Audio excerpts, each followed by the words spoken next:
আমি যে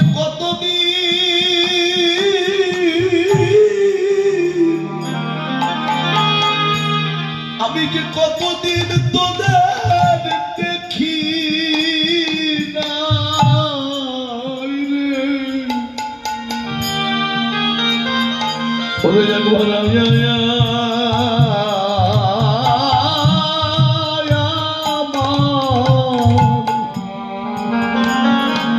আমার কাছে আয় রে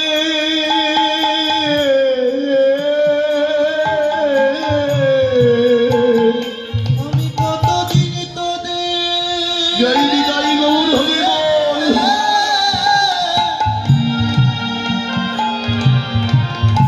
আমি কতদিন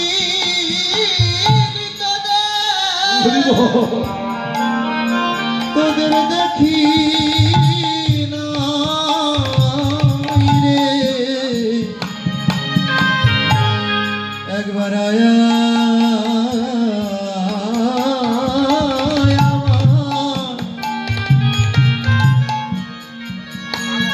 আমার কাছে আয় রে আমি যে কতদিন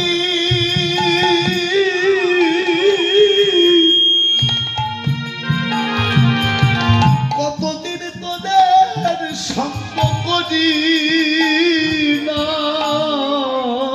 রে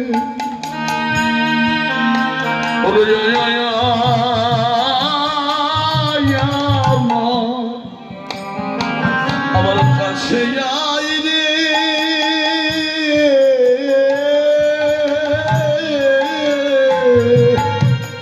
ওরে আমি কতদিন জয় গৌর হরি বল ওরে কতদিন তোদের সঙ্গ আমি করি না রে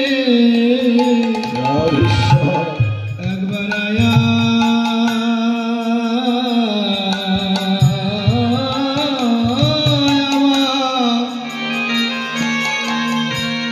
আমার কাছে আয় রে কাদেরকে ডাকছেন বাবা হরি বল ধবলের সামনে তো নবদ্বীপে ছিল না, ছিল কোথায়? সেই বৃন্দাবনের মাঝে। তো ভগবান ধবলের সামনে বলে ডাকছেন কারে? হরে কৃষ্ণ। এই কলির কাম অন্ধ, কর্ম অন্ধ, স্বরূপ ভোলা জীব যারা, যারা নিজেদের আত্মস্বরূপটাকেই ভুলে গেছে, যারা রে জীবের স্বরূপ কি বাবা? অমায়রা জীবের স্বরূপ কি মা? শুধু পেট পুরে খেলাম, উচ্চ শিক্ষায় শিক্ষিত হলাম, অনেক টাকা ব্যাংক ব্যালেন্স তৈরি করলাম, এটাই কি মানুষের পরিচয়? তাহলে জীবের পরিচয় আমার আপনার প্রতি প্রত্যেকের একটা পরিচয় আছে, আছে না? গৌর হরি বল। তাহলে জীবের পরিচয় কি? তৎকালীন দিনের বাংলার রাজা ছিলেন হোসেন শাহ, তারই একজন অর্থমন্ত্রী, একজন প্রধানমন্ত্রী ছিলেন আমাদের সর্বস্বামী দুই ভাই রূপ আর সনাতন। তার রূপ গোস্বামী যখন সন্ন্যাসী যখন চলে গেলেন, সনাতন প্রভুকে কারাবন্দী করলেন যে তোমার এক ভাই সাহস, এক ভাই সাধু হয়ে গেছে, এক ভাই দরবেশ হয়ে গেছে, জানাবেন তা যদি তুমিও আমাকে ছেড়ে চলে যাও, তাই আজকের থেকে আমি তোমাকে কারাবন্দী করে রাখলাম। জানাবে বাবা, তৎকালীন দিনের মুসলমান শাসন আমলে দুজন হিন্দু ব্রাহ্মণের ছেলে, একজন সারা বাংলার প্রধানমন্ত্রী, একজন ছিল সারা বাংলার অর্থমন্ত্রী। হরিবল। এটা কিন্তু ওদের রূপ দেখে নয়, এটা ওদের গুণের জন্য রাখা হয়েছে।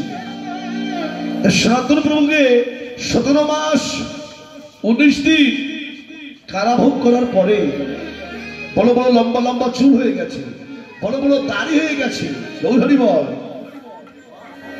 4000 স্বর্ণ মুদ্রা কারারক্ষীকে ঘুষ দিয়ে ওখান থেকে একটা কম্বল কাঁধে করে নিয়ে খুব খুঁজতে খুঁজতে খুঁজতে মহাপ্রভুর চরণের ধারে যখন এসে দাঁড়িয়েছে, মহাপ্রভু বদনখানা তুলে বলছে, সনাতন,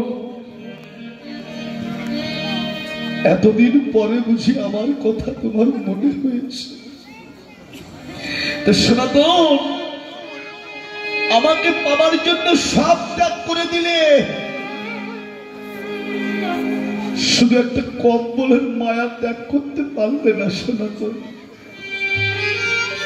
সঙ্গে সঙ্গে গঙ্গার ঘাটে গিয়ে মস্তকখানা মুন্ডন করে ওই গঙ্গায় স্নান করে পবিত্র হয়ে মহাপ্রভুর চরণখানা বুকের মধ্যে জড়ি ধরে বলেছিল, ভগবান, একটি নয়, দুটি নয়, তিনটি প্রশ্ন তোমার কাছে আমার খুব জানবার বাসনা হয়েছে। কি প্রশ্ন? না ভগবান, তোমার কাছে আমার প্রথম প্রশ্ন, তুমি কৃপা করে বলে দাও, এই জগৎ সংসারে আমি কে? জানতে চায় না বাবা, কোথা থেকে এসেছি, কেন এসেছি, কি করতে এসেছি, আর কোথায় একদিন চলে যেতে হবে। গৌর হরি বল। ভগবান, তোমার কাছে আমার দ্বিতীয় প্রশ্ন, তুমি কৃপা করে বলে দাও, জীবের এই ত্রিতাপ জ্বালা কেন হয়? আর তৃতীয় প্রশ্ন, কি করলে এই ত্রিতাপ জ্বালা থেকে মুক্তি লাভ করা যায়? যেন আমাদের সকলেরই হয়ে এই প্রশ্ন তিনটি মহাপ্রভু চরণে করলেন সনাতন প্রভু। মহাপ্রভু করজোড় করে বললেন, সনাতন, তুমি যে বললে আমি কে, তা সনাতন জগতে শুধু তুমি নাও, এই বিশ্ব ব্রহ্মাণ্ডের মাঝেই জীব মাত্রই নিত্য কৃষ্ণের দাস। গৌর হরি বল।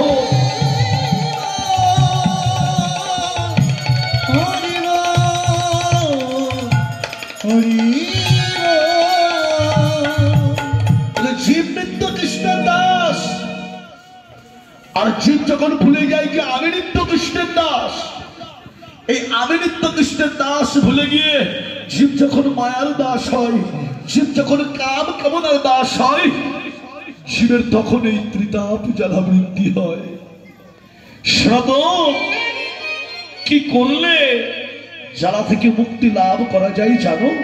বলে, আমার এই সমবেত ভক্তগণ যেখানে বসে বসে এই মধুর হরি কথা, কৃষ্ণ কথা আলোচনা করে, যার ত্রিতাপ জ্বালা হয়েছে, ওই ভক্তের মাঝে গিয়ে ভক্তের চরণ ধুলার তলে গড়াগড়ি দিয়ে পদরানি তাই গৌর হরি বল বললেই জীবের এই ত্রিতাপ জ্বালা দূরীভূত হয়।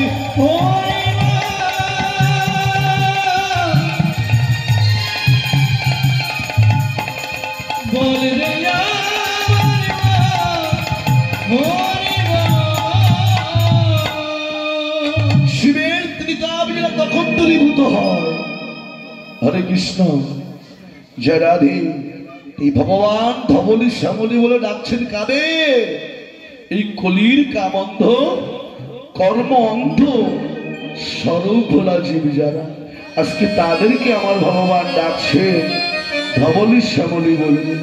আর সেই পুরাণের ভাব মনে করে আমার গৌর সুন্দর, ও ধবলি হাসিনা বেনো মন লিকা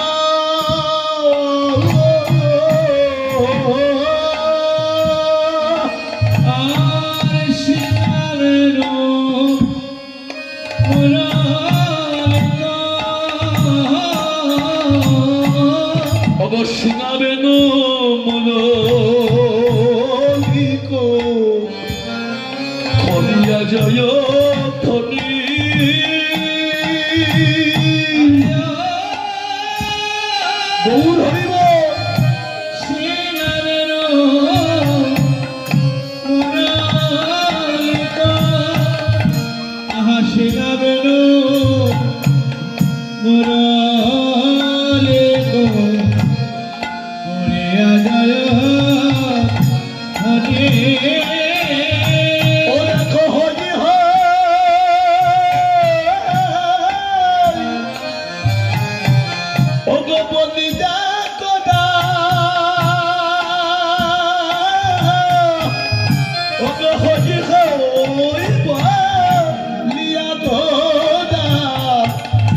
ভিড়ায়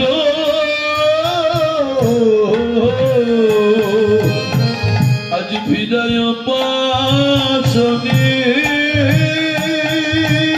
আজ হই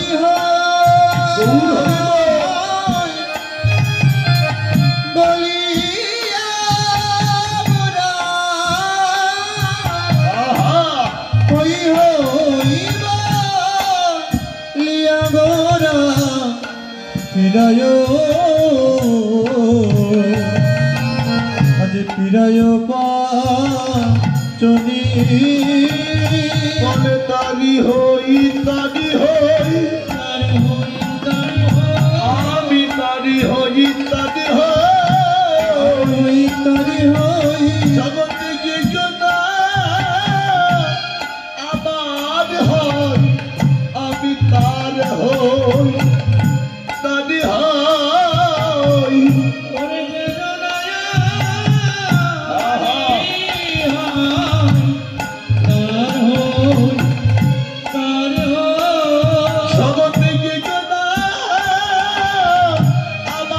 আমারি হই আমি তারি হই তারি হই জগতে যোজনায় আমারি হয় তারি হই ওই জন্যই কবুর চরণে সব দিয়েছে গো